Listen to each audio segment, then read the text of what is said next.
I'm grateful to be here and grateful that a few people in my community came for the first time. People know a side of my life, but they don't know that I hang out in places like this, and I want more people to hang out in places like this, so I'll drip it when I'm speaking and see who wants to come, because building a sense of community is huge.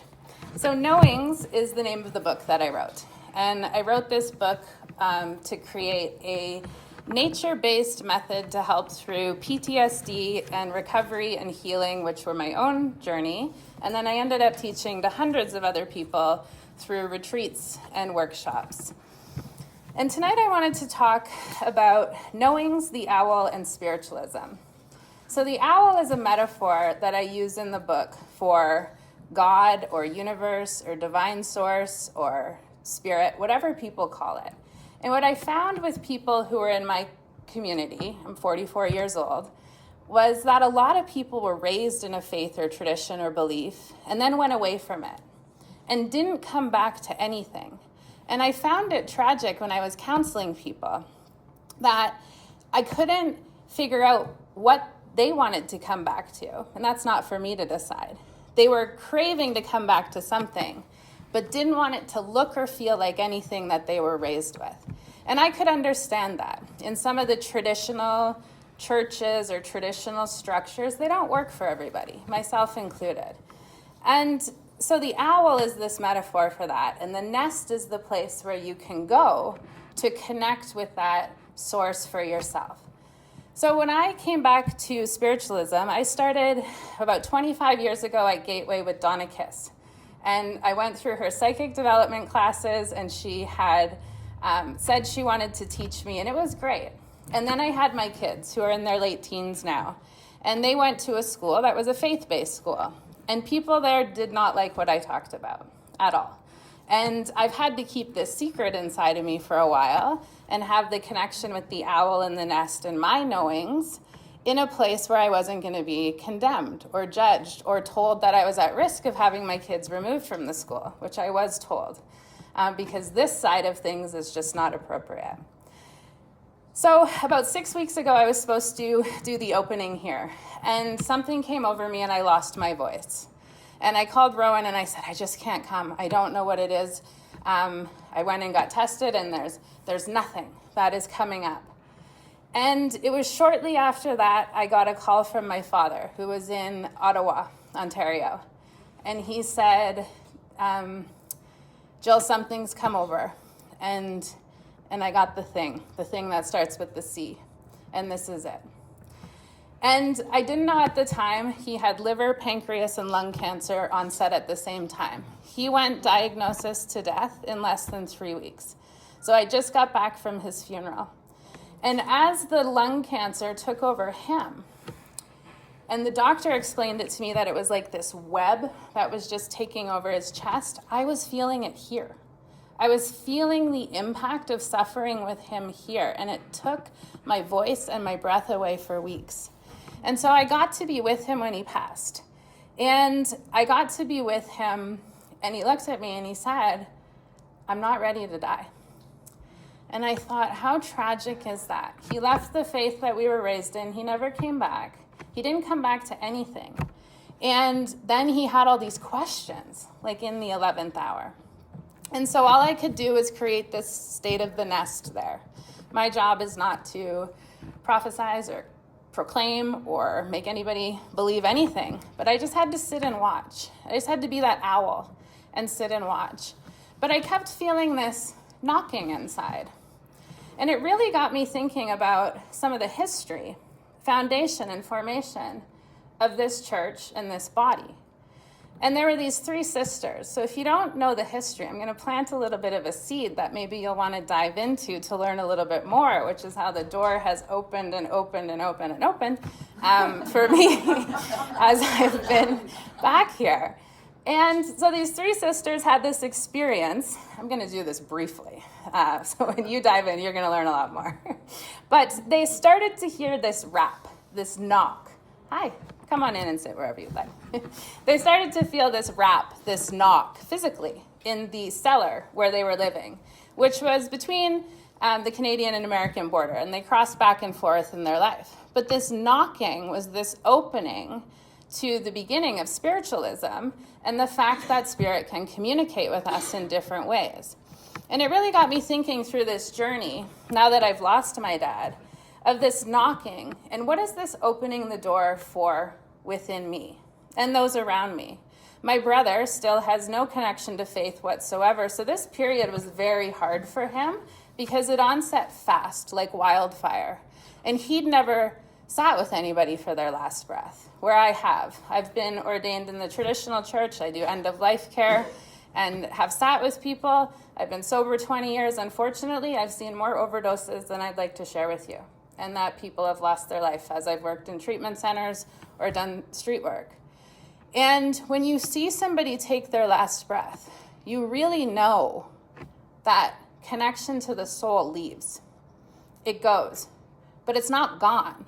The body's gone. You watch the body go quick. I watched my father deteriorate from something to nothing before my eyes. This consumed him. And that's a horrible thing, to stay attached to what it would be in this world. But it's not just that. It's something else. So we get this adage from Scripture, right? Knock and the door will be open to you. But we want to close the door because it's easier to hide inside and not answer. And I would love to do that. This period of grief and loss was so painful for me. I have stayed inside for like the last 3-4 weeks. I didn't know what to do.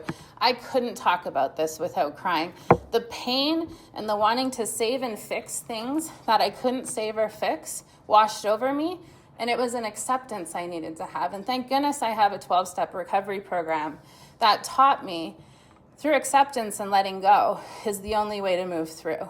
And I'm so grateful I have that, because I have to accept I won't have any of those questions or those answers.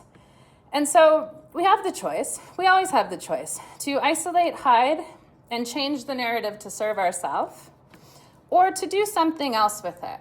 We can really go to the nest and listen and learn through what this has to teach us. So in Knowings, I wrote a little bit about listening, this essence of the owl in the nest and when things happen. Listening is what we all experience differently. Some listen through man-made repetitive words, phrases, verses, rituals, and rites. Some listen in silence. Some listen in spaces where spirit moves through wildly. Some listen using idols and objects to support the journey. Some use prayer beads, rosary, candles, scarves, prayers, and pillows to sit upon. Some use chants and say verses from books, rituals, and traditional repetitions of prayer. Some blend faith and science, a metaphysical world of sorts. Some use logic and soul. And I think we've lost this part of ourselves, our knowing. I think the wisdom book and the ancient texts and the mystics of the past were all talking about the same thing. And it's been lost in this noise of the world. Some talk about the psychological components of conscious and subconscious and the psyche parts of ourself and how they've come together to formulate our beliefs today, influenced by our environments. I think we need to examine our collection of thoughts and ask ourselves, is this true? Is this fight worth fighting? And what if things change? We are all using different language to talk about the same thing in the same places. How do I know this? The greatest teacher I ever had taught me. And so that teacher was Carolyn Baxter. She was my high school psychology teacher. She passed away in 2002 of alcoholism. And I now live in the townhouses where she lived, and so do some of my neighbors. And she brought me there when I was 16, too young to go, and she taught me tarot and metaphysical and about Egypt and about the other side. And she said, you're going to need these things down the road. And I sure have. And she also introduced me to look at authors that I wouldn't have looked at before. And so through this last little period, I've been kind of reflecting on Emmett Fox. And this book's from the 50s. He was a bit of a preacher, but in the New Thought movement, where he didn't totally subscribe to just what was happening in the Christian movement. He was also into how it felt and the spiritual side of life. And he challenged people to get out of that indoctrinated one lane and start to feel differently. And so in this little piece that he wrote, use that broom. A good housekeeper sees to it that dust and dirt do not accumulate in nooks and corners on shelves. Periodically, the house is gone over and given a thorough cleaning. Too often in our spiritual lives, we allow negative things to accumulate in the corners of our minds. We tackle the obvious problems as they come along, but allow the small difficulties to pile up in corners or perhaps push them down in the subconscious and try to forget about them. For instance, if you're faced with a problem of health or finance, you would get to work on that immediately. But if, on the other hand, someone injured you, instead of handling it spiritually at the time, you probably tuck it away in your mind and perhaps pack a little resentment along with it.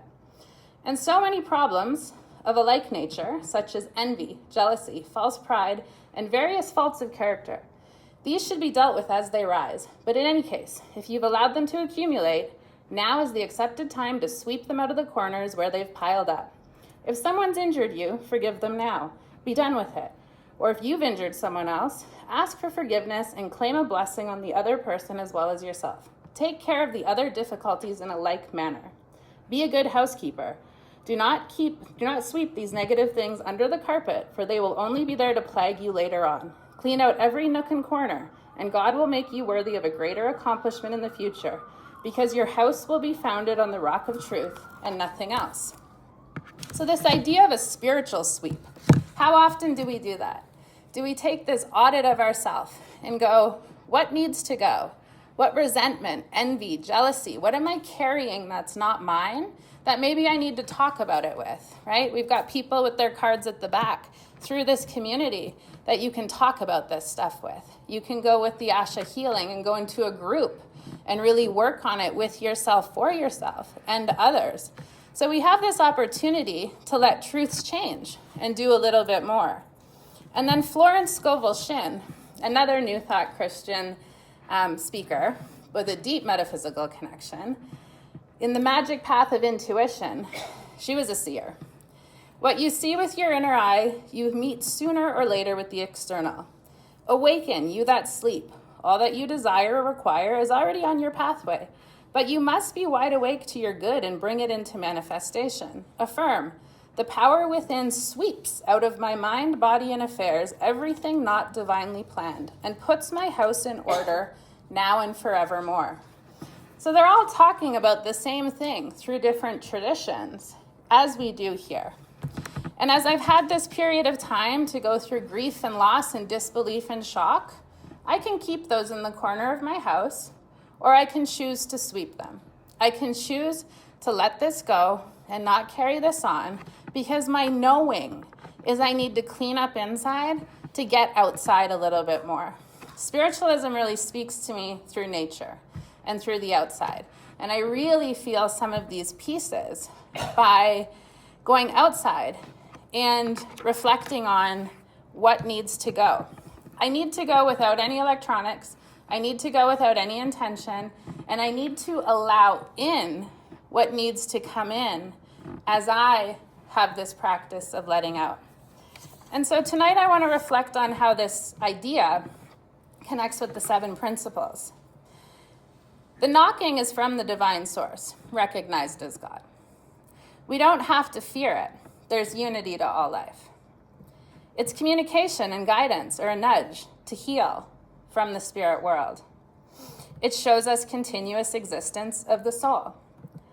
It allows us to reflect on our every thought, word, and action, and what we're going to choose to move forward and say. Florence Scovel Shinn likes to say our word is our wand. So we're going to attract more of what we say. Be careful what we say. And if we open the door to it, we can see the reward and consequence of opening it or not.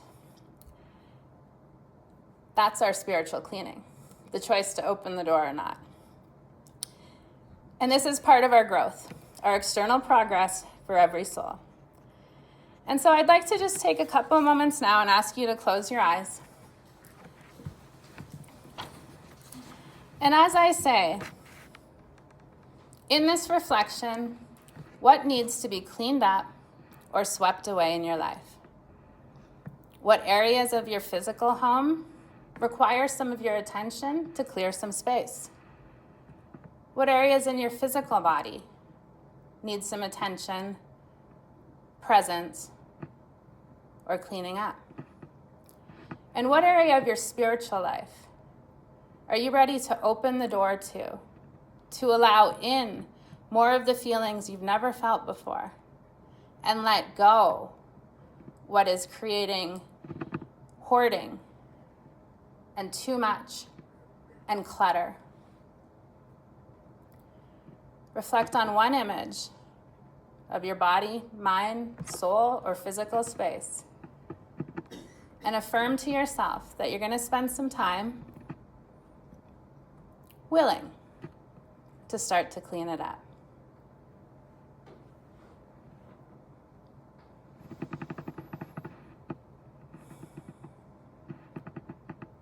This is your nest.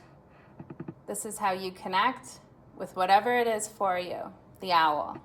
You get to call it what you want. We agree here, non-denominational, that there's a unity to it all, and that's okay. And we all get the opportunity to come back to the group, ask for help to do this cleaning up, see what comes through with the mediums who are going to speak shortly, and see what messages that they bring that are for all of us on this topic tonight of knowing the owl and spiritualism. Thank you.